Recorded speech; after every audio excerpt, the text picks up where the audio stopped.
Hayırlı kеш, siz Müslim телевидениесі топшыларын қорысыз. Яңалықлар шығарылышы білен студияда мен Римма Авзалова жерлігі бізде болған оқиғалар турында қысқаша. Жайының тағын бір айы түгелленіп келе, бұл оңыр жер уақыт жетер деген сөз ел сайын мақсус комиссия ауыл қожалығы формированияларының ұрып жүйеға әзірлігін текшірі бұйылды. Татарстан Республикасы ауыл қожалығы һәм азық-түлік министрлігінің фән, мәғариф һәм инновацион технологиялар бөлігі жетекшісі Наиль Хамидуллин жетекшілігіндегі комиссия агрофирмаларының һәм фермер қожалықларының ұрып жүйеға әзірлігі білен танышты. Комиссияның Фарида Гайнадинова репортажында. Район ауыл қожалығы һәм азық-түлік идарәсеннән алынган мәгълүматлардан күренгәнчә, район буенча быел бөртекле һәм бөртекле кузаклы культуралар 47463 гектар мәйданда үстерелде. Шуның 8000дән артыгы арыш һәм көзге бодай. Уракта 90 комбайн катнашыр дип көтелә. Аның 70-кә якыны югары җитештерүчән чит ил агрегатлары. Комиссия членнары Иңлек туган як агрофирмасында булды. Агрофирма һәр елдагыча урып җыюга зур әзерлек белән килә. Туған агрофирмасында бүгінгі күнде 14 комбайн, алар бар саат төзек, комбайнерлар бар. Бүгінгі күнде біздің күзгі культуралар 3500 гектарда, арыш һәм күзгі бодай. Ондан тыш біздің 1200 гектар күнбагыш, 700 гектар рапс, 3300 гектар арпа һәм калганы бодай. Исламов крестьян фермер хуҗалыгында уракка зур җаваплылык белән әзерләнә һәм иң беренчеләрдән булып эшкә керешә. Быел да алар үз позицияләреннән шигенмәгән. Агромастер компаниясе хатасында урып җыю һәм көзге чәчүдә катнашачак техника тизеп куелган иде. Быел иң беренчеләрдән керергә тырышабыз, Алла бирсә. Менә понедельник көнне инде керергә, көзге бодайга керергә дип планлаштырабыз. Комбайннарыбызны әзерләп бетердек. Bütün запчастларда кайтып җитте. Соляркаларыбыз, ГСМ bütün әйбердә скатларыбыз тулы. Кешеләребез белән еш-тордык. Кешеләр дә җитә, барсы зернотокларыбызны барсын да әзерләп куйдык. Комиссияны җитәкләүче Татарстан Республикасы авыл хуҗалыгы һәм азык-түлек министрлыгының фән, мәгариф һәм инновацион технологиялар бүлеге җитәкчесе Наиль Хамидуллин авыл хуҗалыгы формированияларының мөһим кампанияга җаваплы әзерләнүләрен билгеләп үтте. Урып җыю эшләренә әзерлек югары дәрәҗәдә дип әйтергә кирәк. Комбайннар әзерләнгән, комбайнерлар, механизаторлар барысы да урында. Урып җыю өчен кирәк булган барлык әйберләр дә бар. Җитештерү эшләре эшләнгән. Мин инде Мөслим районында соңгы 10 ел эчендә 5-6 тапкыр булганмындыр инде. Менә соңгы былтыр да мин монда булдым. Бу соңгы елларда мин күрәм Мөслим районында менә бу җитештерү эшләре, әзерлек эшләре һәм үсемлекчелектә, икмәк үстерүдә яхшы уңышларга ирешеп киләләр. Тикшерү нәтиҗәләре буенча Ислам фермер хуҗалыгының әзерлеге иң югары дәрәҗәдә дип бәяләнде. Икенче урын Туган як һәм Август Мөслим агрофирмаларына бирелде. Фәридә Гайнтинова, Динар Нуретдинов, Мөслим телевидениесе. Дүшәмбе көнне Исламов крестьян фермер хуҗалыгы районда беренчеләрдән булып уракка төште. Ул көнне комбайннар Иске Чакмак авылы янында үстерелгән 68 гектарлы көзге бодай басуында хәрәкәт итте. Басудан Әлфинур Нугманова репортажы. Хуҗалыкта көзге бодайның элиталы Башкирская 10 сортын иккәннәр. Игеннәрнең яхшы тәрбия алганы күренеп тора. Басу тигез өлгергән, чәчүлекләр чисталыгы белән дә күзне иркәли. Ашламаларда әйбәт кертелде, азимайларга 150 килограммнан кертелде, яровойларга 100дән, әйбәт уңышлы элита симәнәләре генә кеттек. Басуларыбыз чиста, Аллага шөкер. Хуҗалыкта быел көзге бодай 1500 гектарда, собан культуралары 40 гектарда үстерелгән. Һәр комбайнга уртача 345 гектар нагрузка туры килә икән. Бүген без уракка чыктык. Шушы көзге бодайыбызга урожайностьны инде уңышны күрәбез быел 38-40 центнер. 1000 урасы җир басуларыбыз бар. Шулай ук яровой көзге, язгы бодайыбыз безнең 4500. Bütün комбайннарыбыз әзер, 16 комбайн белән чыгарга әзерләнәбез. Bütün расынкалары аңлатылды. Уракта катнашачак 40 караплар арасында әле быел гына сатып алынган югары җитештерүчән 2 акрс комбайны да бар. Узган ел уракны 33 көндә төгәлләгән булсалар, быел көннәр аяз торганда игеннәрне 28 эш көнендә җыеп алырга исәплиләр. Урып җыю барышында басуда сервис бригадасы, янгын сүндерү машинасы, куркынычсызлык полосалары булдыру өчен дискатор дежур торачак. Район авыл хуҗалыгы һәм азык-түлек идарәсе җитәкчесе Ринат Валиев сүзләренә караганда, башка хуҗалыкларда да көзге культуралар инде өлгереп килә. 49 000 гектарда бер төкле узаклы культуралар планда тора урып жуу. Бигиздин шушы алдагы атнада Минсельхоз тарафынан комиссия әзерлигине текшерип китте, оңай бәя бердилер. Урып жуу эшләрендә үзебезнең районнан 90га якын комбайн эшләячәк. Бу һәр гектарга инде 500-дән 600-га хәтлек нагрузка туры килә һәр комбайнга. Шулай итеп, ел урагына старт бирелде. Урак чорында һава торышы уңай булсын да, моңгай тире төгүп үстергән икмәкне югалтуларсыз җыеп алырга язсын. Әлфинар Ногманова, Динар Нурутдинов, Мөслим телевидениесе. Бердәм Россия сәяси партиясе фракциясе депутатлары минем ишек алда республика проектын эшләү турында тәкъдим керткән иде. Проект күп фатирлы йортлар ишек алларын яңартуга юнәлтелгән. Проектны тормышка ашыруда халык фикерен өйрәнүдә ярдәм итәчәк. Кичә шундый очрашу Мөслимдә дә узды. Җирлегебездә шундый беренче очрашу иң беренчеләрдән булып ясалган Пушкин урамы ишек алдында узды. Биредә әлеге территорияда яшәүчеләр белән бергә район җитәкчелеге, Мөслим авыл җирлеге һәм идарә итүче компания вәкилләре дә бар иде. Төзекләндерү буенча аны уңайлы иттереп эшләр өчен халыкка шундый проектларны халык белән бергә эшләп, аны проектлаштыру буенча җыелышлар ясарабыз безгә. Биредә халык ишек алдын төзекләндерү һәм үзгәртү буенча фикер тәкъдимнәрен җиткерде. Район иҗтимагый совет рәисе Рушад Солтанов та бердәм булып уртак фикергә килергә чакырды. Инде хәзер бүген реаль бу нигә майданчыкка реаль мөмкинлек бар. Һавадан уйлап теге теләк белән генә түгел, практикадан чыгып бу майданчыкка реконструкция кертергә инде сез гражданнарның фикерләрен, практик фикерләрен инде тыңларга мөмкинлек туды бу. Очрашуда Татарстан Республикасы Дәүләт Советында Бердәм Россия фракциясе члены, дәүләт төзелеше һәм җирле үзидарәләр буенча даими комиссия рәисе Альберт Хабибуллин да катнашты. Ул шулай ук район үзәк хастаханәсе һәм мәдәният хезмәткәрләре белән дә очрашты. Очрашуда катнашучылар үзләрен борчыган сорауларны да җиткерделәр. Алдынгы республика кайсы яктан алсак та, нинди экономика тармагын алсак та, республика салда Приволжский федеральный округ дигән оешма түгел инде ул 12 республика, 12 регион керә бит инде, аларның арасында инде бүтән показательләр буенча инде практически беренче урында.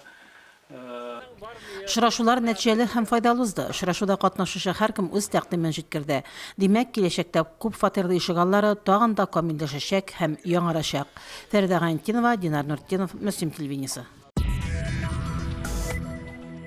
Мөслимләр һәм районыбыз кунаклар өчен файдалы яңалык. Мегафон, Билайн, МТС һәм Литай кәрәзле салоннары актив ял өчен зур һәм файдалы призлар уйната. Клиентлар арасында уйнатылучы палатка, җәелмә кәнәфи, өстәл, поход сумкасы, рюкзак һәм башка төр бүләкләр уйнатыла. Иң төп бүләк велосипед. Шул хакта алдагы сюжетта. Мөслимлеләр һәм районыбыз кунаклары өчен файдалы яңалык. Мегафон, Билайн, МТС һәм Литай кәрәзле салоннары актив ял өчен зур һәм файдалы призлар уйната. Клиентлар арасында палатка, җәелмә кәнәфи, өстәл, поход сумкасы, рюкзак һәм башка төр бүләкләр уйнатыла. Иң төп бүләк велосипед. Килегез, кәрәзле элемтә операторларына кушылыгыз. Файдалы шартларда цифрлы техника сатып алыгыз һәм акцияга кушылыгыз.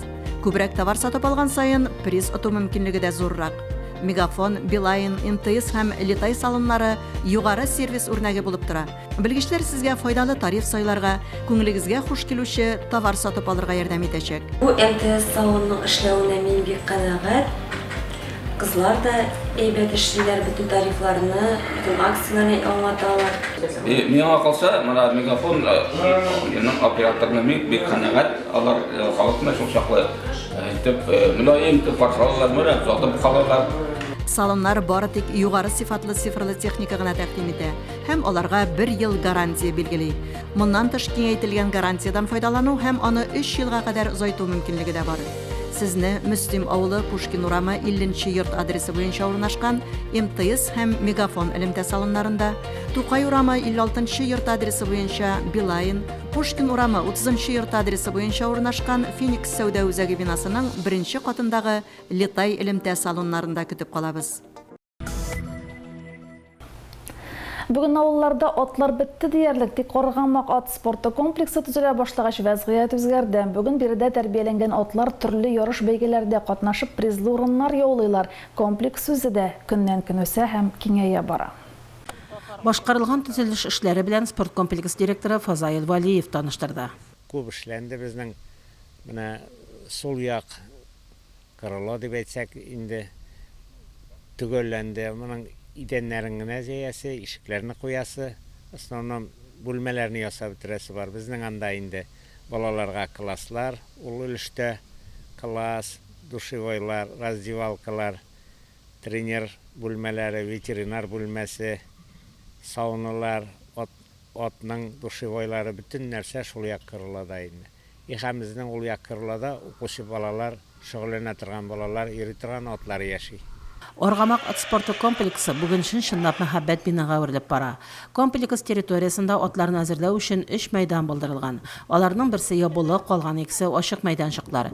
Бүген комплекста 16 ат тәрбияләнә. Балалар өчен ферман кушаматлы ишәк һәм пони да бар биредә. Көндә укучылар йөри инде ат спорты мәктәбендә. Спорт уртак атларны әзерлибез ярышларга катнашып барабыз. Инде ат мәктәбе булгач бүтүнесе булырга тиеш бит инде балалар да шөгыльләнергә тиеш. Ярышларда да катнашырга тиеш. Уртаклар белән дә, чабышкылар белән дә. Быел Фаиза җитештерү кооперативы җитәкчесе Фаид Шаймурзин тагын бер ат, Ахал Текинский тукымлы бии һәм сикерә торган Пегас кушаматлы ат алып бергән. Узган уку елы башыннан спорт комплекста тренерда эшли башлаган. Ул Ижау шәһәреннән килгән Ринат Гыйлметдинов. Ринат әфәнде 38 ел ат спорты белән шөгыльләнә. Ат спорты буенча спорт мастеры титулына ия. Бүген ул егет-кызларны ат спорты серләренә төшендерә. Ну, дети-то молодцы, конечно, они стараются, вот приходят. У нас единственная беда, это мальчиков нету. Одни девчонки ходят. А так у нас как бы вот эта цель научиться вот и правильно ездить на лошадях, научиться прыгать через барьеры, ну и в дальнейшем попробовать выступать уже на соревнованиях, вывозить детей на соревнования по конкуру. Уку елы дәвамында ат спорты комплексына 14 бала йөргән. Өлкәннәр һәм кунакка кайтучылар арасында да атта йөрергә теләк белдерүчеләр бар. Балаларның берничәсе бүген дә спорт комплекста шөгыльләнүләрен дәвам итәләр. Үземнең теләгем белән килдем, бәләкәй чактан атларны яратам. Миңа атлар ошый, атлар бик матур алар да рәхәт йөрергә. Миңа атларда йөрергә бик ошый, әлеге вакытта мин тагын да шул һөнәремне дәвам иттермим дип уйлыйм. Мин сентябрьдә монда килгәнмин дә, просто йөреп кенә карагайным, шунда прокат сыманрак. Миңа ныгышада тренерда монда булгач, мин монда шөгыльләнә башладым. Аңынчы мен бабай белән, шунда бабай йөртә иде, үзем йөридем, күпчелек понида йөри иде, инде сабантуларда чыга идем. Ат спорты түгәрәгенә йөрүче балаларга махсус киемнәр дә алганнар. Киемнәрне үзләре сатып алучы ата-аналар да бар. Шулай ук Фаид Шаймурзин да үз оешмасында эшләүчеләрнең балаларына 3 комплект киемнәр алып бергән. Комплекста хезмәт куючы Николай Ишимбаев та ат җенеккә алганнарның берсе. Аттарны ашату, юындыру, чистарту, тренировкаларга алып чыгу барысы да аның җаваплылыгында. Тагын бер елдан Оргамак ат спорты комплексы тулысынча яңарып ишекләрен ачар. Ямле ык буе аттарның тояк тавышларыннан яңгырап торыр. Фәридә Гантинова, Динар Нуртдинов, Мөслим телевидениесе. Дәрәшбаш авылында мөселман лагере эшли, биредә балалар дин һәм әхлак тәрбиясе ала, динебезне, милләтебезне сакларга өйрәнәләр. Лагерь тормышы турында Раушан Ягъматуллин. Дини юнәлештәге лагерь Дәрәшбаш авылында 10 елдан артык эшли. 6 көнлек лагерь җәй саны оештырыла. Лагерьне оештыручы һәм спонсор Азалия Хаҗи Габдрахманова. Дәрәшбаш авылында мәчет мәдрәсәләребез 2006 елдан бирле эшли. Шушы 2006 елдан бирле безнең авылыбызда Розалия Хаҗиябыз тарафыннан балаларыбызга ислам лагерьлары оештырыла. Без килгәндә лагерьда сабан төгерле иде. Балалар бүләк кисү, йомырка кабып йөгерү уеннарда көч сынаша. Бер читтә сәүдәгерләй. Ислам лагере эшләр дип уйлыйм инде. Хәзер бит инде менә хөкүмәтебезнең дә политикасы үзгәрде бит инде. Дин хәзер тыелмый. Без мәсәлән үскән замандагы сыман һәрбер авылда да мәчетләр, мәдрәсәләр эшләп килә. Һәм безнең авылыбыз халкы да инде иманлы. Димәк, алар да балаларын шушы ислам лагерында тәрбияләп, аннан соң гаиләдә тагын дәвам итеп, бу эш инде дәвамлы булыр дип уйлыйм. Лагерь көндезге 1-гә кадәр эшли. Балалар Коръән укырга, Азан әйтергә өйрәнә, намаз тәртибендә өйрәтәләр, дини һәм милли бәйрәмнәр турында мәгълүмат бирелә. أعوذ بالله من الشيطان الرجيم بسم الله الرحمن الرحيم قل هو الله أحد الله الصمد لم يلد ولم يولد ولم يكن له كفوا أحد. Лагерь балаларны гына түгел, ул кызлары, оныклары аша өлкәннәрне дә тәрбияләй, дин дәресләре бирә. Лагерьга шәһәрдән җәй каникулга кайтып йөрүчеләр дә бар. Миңа бу лагерьда бик ошый. Мин бу лагерьга 9 яшьтән бирле йөрим инде. Шуннан бирле ошый башлады. Без бу лагерьда бик күп әйберләр өйрәндек. Бик күп әйберләр сөйләделәр, бөтенсе кызык булды. Мин апайым белән бергә лагерьга йөрим. Безгә лагерьда бик ошый. Уйныйбыз, ошыйбыз. Уйнар уйныйбыз. Миңа бу ислам лагерендә бик ошый. Мин монда инде бәләкәй чактан ук йөрим. Монда төрле уеннар, төрле әйберләр өйрәтәләр. Монда хәрефләр дә өйрәтәләр. Миңа бу лагерьда ошый Гөлүсә апа белән әйберләр ясарга. Кечкенәдән дини тәрбия алган баланың әхлаклы буласына ышаныч зур. Мондый лагерьләр һәр җирлектә булсын иде. Раушан Нигъмәтуллин, Динан Нуртдинов, Мөслим телевидениесе. Район мәктәпләрендә ел һәм хезмәт лагерьлары эшләде. Башка лагерьлардан аермалы буларак биредә балалар ял итеп кенә калмый, хезмәттә дә чыныга. Мөслим гимназиясының ел һәм хезмәт лагерендә Нурия Низамова булып кайтты. Мөслим гимназиясында эшләүче ял һәм хезмәт лагерына 20 бала йөри. Ул 24 июньдә эшли башлаган. Укучылар иртәнге 8-дән 14 сәгатькә кадәр лагерда булалар. Алар мәктәп ян участогында эшлиләр. Куакларны кисәләр, чәчәк түтәлләрендәге чүпләрне утыйлар.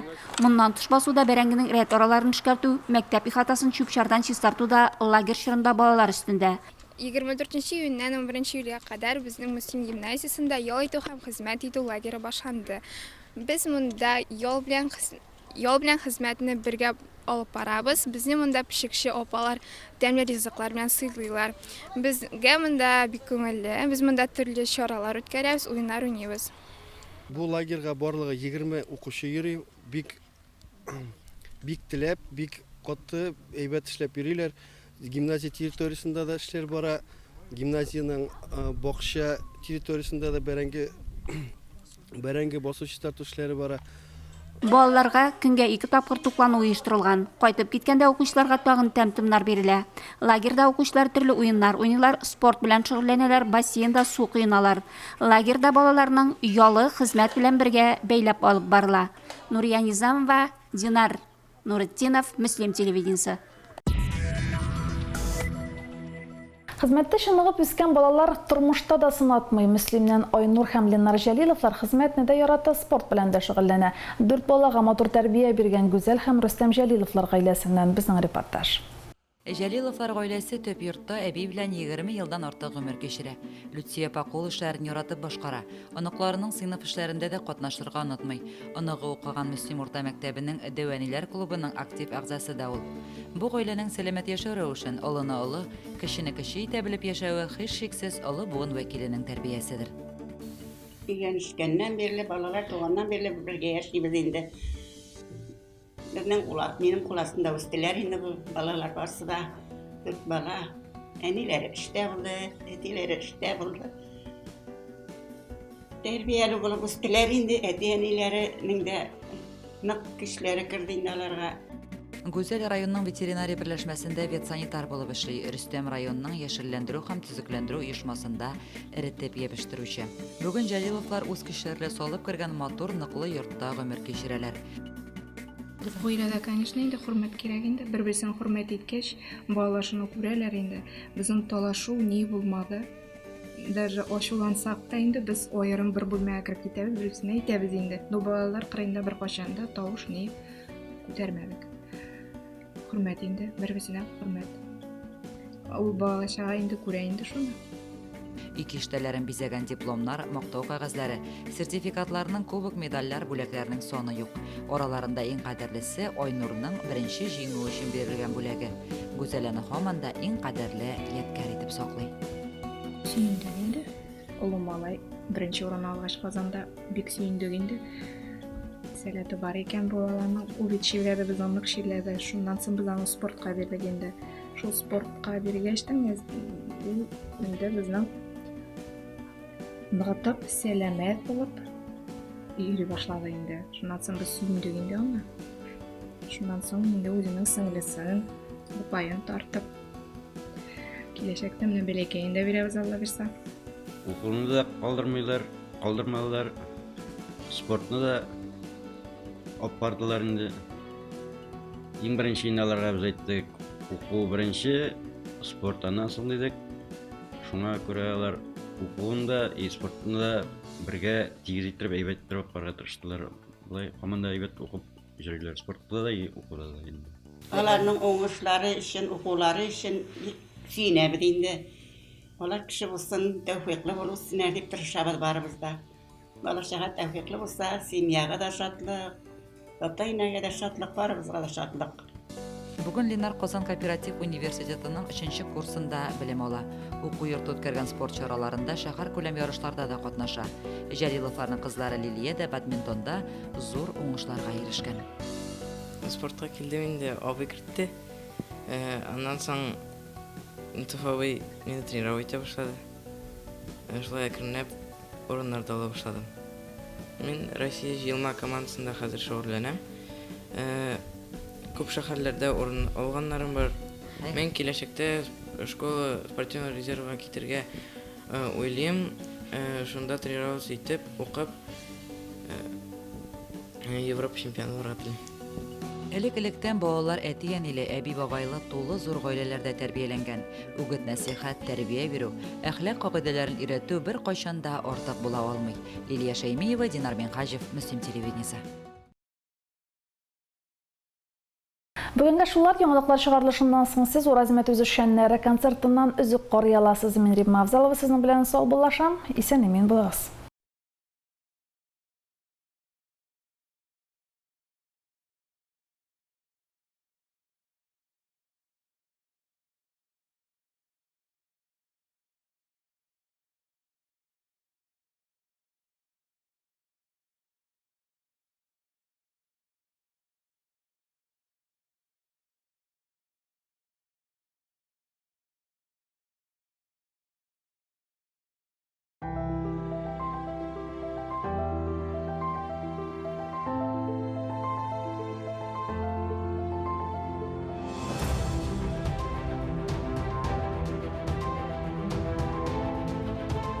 Икенең 19 елның 8 сентября 6 чакырылыш Татарстан Республикасы Дәүләт Советы депутатларын сайлаулар. Татарстанда яшәүче һәр кемнең тавышы мөһим. Минем Татарстан, минем тавыш.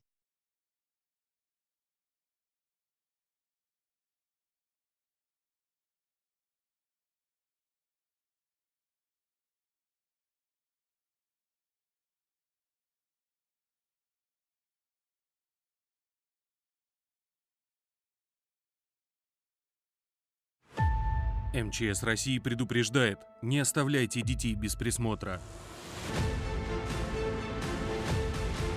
Безопасность начинается с тебя. МЧС России. 2019 елның 8 сентябрендә Татарстан Республикасы Дәүләт Советы депутатларын сайлаулар була. Теркәлү урыныннан тыш хәзер булу урыны буенча да тавыш бирергә мөмкин. Моның өчен гариза язарга һәм үзегезгә уңайлы сайлау участогын сайларга кирәк. 24 июльдән 4 сентябрьгә кадәр гаризаны теләсә кайсы территориаль сайлау комиссиясына, күп функцияле үзәккә яки дәүләт хезмәтләре сайтына бирергә мөмкин. 28 августтан гаризаны теләсә кайсы участок сайлау комиссиясында кабул итәләр. Өлгермәдегезме? 5 сентябрьдән 7-сенә кадәр теркәлү урыны буенча участок сайлау комиссиясында махсус гариза тутыра аласыз. Тулырак мәгълүмат 8-800-77-2019 телефон аша яки Татарстан үзәк сайлау комиссиясе сайтында. Кайда сайларга икәнен сайлап ал. Яңа машина аласы килә. Акчасын гына ничек җыясы? Көтмә, көтәргә кирәкми. Бәлки ришвәт алыргадыр. Моның өчен бит төрмәгә ябачаклар. Тукта, хәтта уйларга да кирәкми. Ришвәтне бирүчене дә шулай ук җәзага тартачаклар. Дөрес юл бары бер генә. Намус белән эш итү юлын сайла. Тетя Галь, буква А есть, значит аналог. Все, скоро отключат. Пора на цифру. Тамара Павловна, на почте покупаете приставку, а подключает волонтер. И вот вам 20 каналов бесплатно. Коля, а ты новый купил? Поздравляю. Ну там пультом само все настроится. Записал телефон? Или на сайте Егорки зайдите. Смотри цифру.рф. Так, кажется, всех подключила. Переходим на цифру всей страной. Узнайте больше на сайте смотрицифру.рф или по телефону горячей линии. МЧС России предупреждает: не оставляйте детей без присмотра. Безопасность начинается с тебя. МЧС России.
Yeah.